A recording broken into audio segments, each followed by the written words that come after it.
Hello everyone, আজকে সকালবেলায় উঠে চলে গেছিলাম পড়াতে। আর আমার স্টুডেন্ট যে গুড বয়ের মতো পড়ছে তার কারণ হচ্ছে আমার হাতে। এটা দেখলেই ও সুন্দর করে পড়তে শুরু করে দেয়।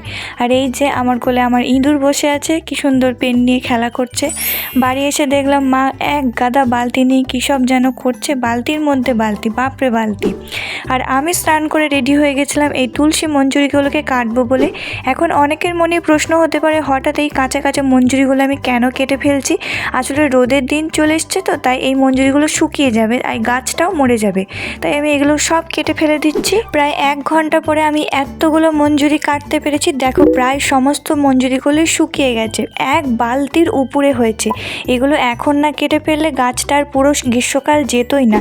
তারপরে একটু কামরাঙা খাচ্ছিলাম আর তারপরে গেছিলাম একটা বিয়ে বাড়িতে খেতে। আর বিকেলে পড়িয়ে বাড়ি আসার সময় এই দৃশ্যটা দেখে আমার যে কী ভালো লাগলো। আজকের মতো টাটা।